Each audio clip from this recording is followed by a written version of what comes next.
This presentation is a brief introduction to the university's rights retention approach for research outputs, which was introduced in January 2025. Rights retention supports the self-archiving route to open access.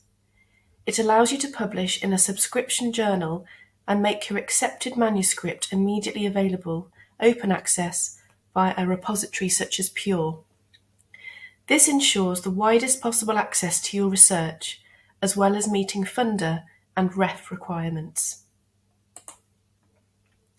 You can find out more on our dedicated web pages, where you will also find links to the two policies which underpin rights retention, namely the Code of Practice for Research and the Research Publications Policy.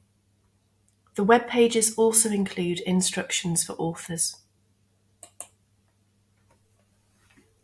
Barring a small number of defined exceptions, all research articles and conference papers authored or co-authored by a member of staff will be made immediately open access under a CC BY licence.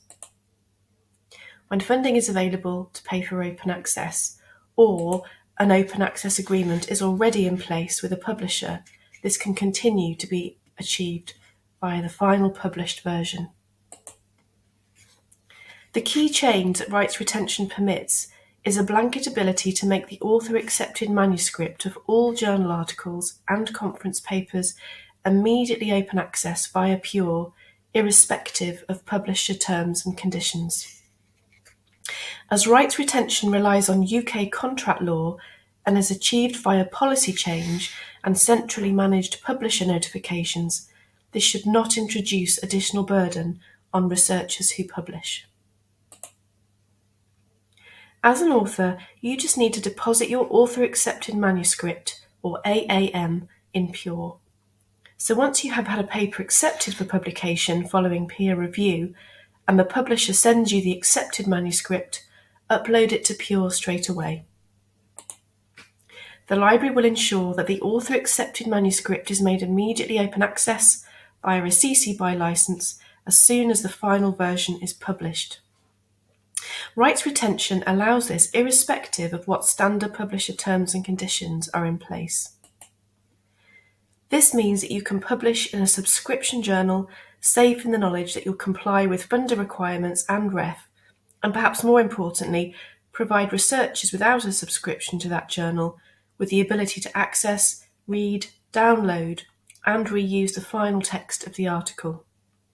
If you do publish, such that the final published version is open access, the library will replace the AAM in Pure with the published version of record. For long-form outputs such as book chapters and monographs, unless it's mandated by your funder, it's not currently mandatory to make a version open access. There may be circumstances where no budget is available to pay for long-form open access despite a funder mandate, or an author may simply wish to benefit from an open access version of their work being available.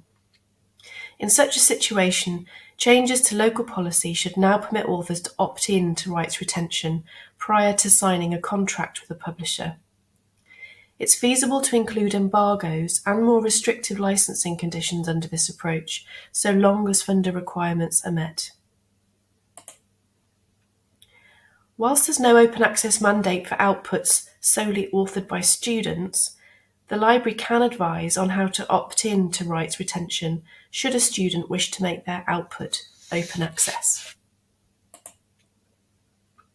When research is formally published, it's common for authors to have to sign some form of licensing agreement that gives exclusive rights to that publisher, and in some cases an author may be required to transfer copyright ownership to the publisher.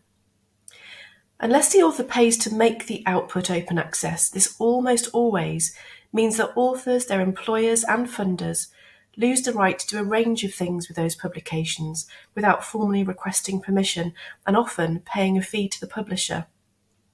Such agreements may prevent sharing a publication for teaching and research purposes, posting it on services such as ResearchGate, and repurposing it for future research and dissemination purposes. Furthermore, publisher agreements regularly prevent immediate open access via self-deposit of an author-accepted manuscript in a repository such as Pure.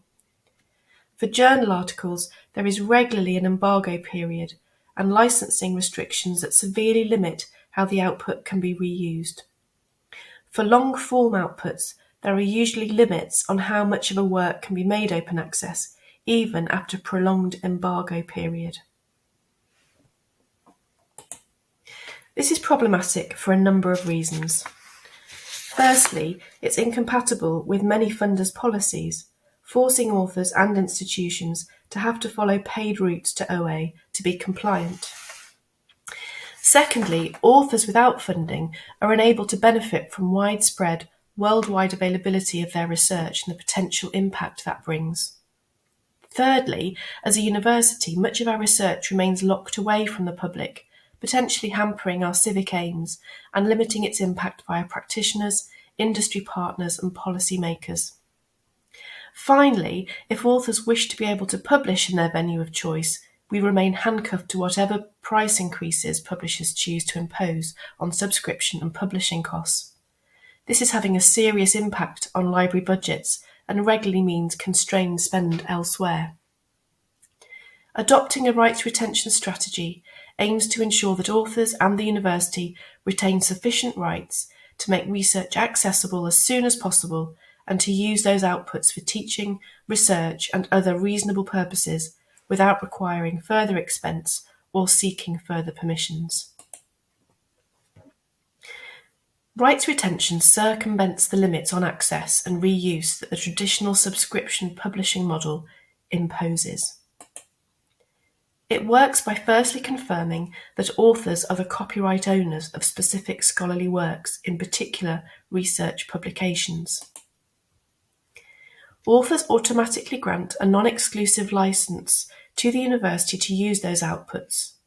For research publications, that reuse includes making the author-accepted manuscript immediately open access under a CC BY license. This mechanism is covered within the revised Code of Practice for Research, along with the new Research Publications Policy.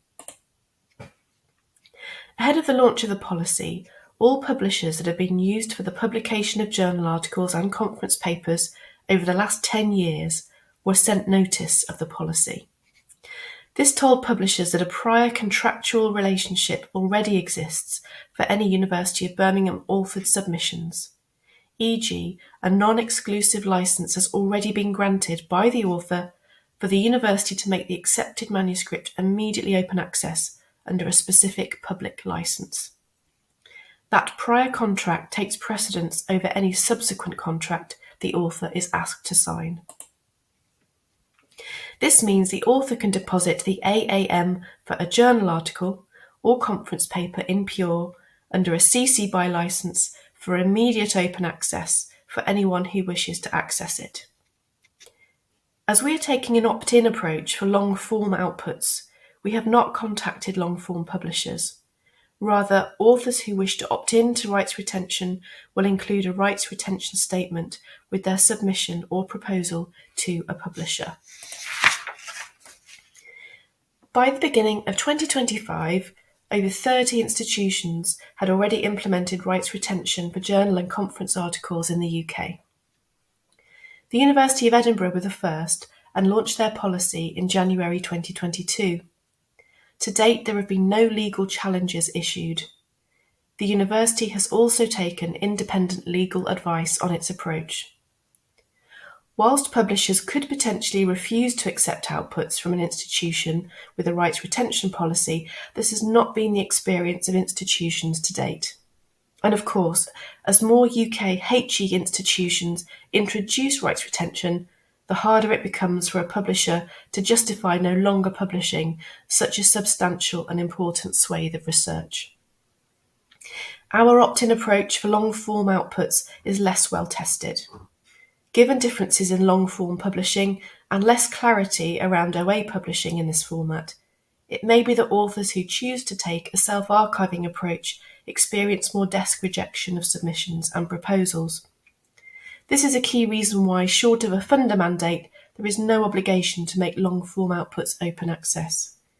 It has been confirmed that open access to long-form outputs will be a requirement for the assessment exercise after REF 2029, so we do expect further exploration of viable routes to long-form open access over the next few years. If this presentation has prompted any questions, do feel free to email the library and we'll get right back to you. Thank you.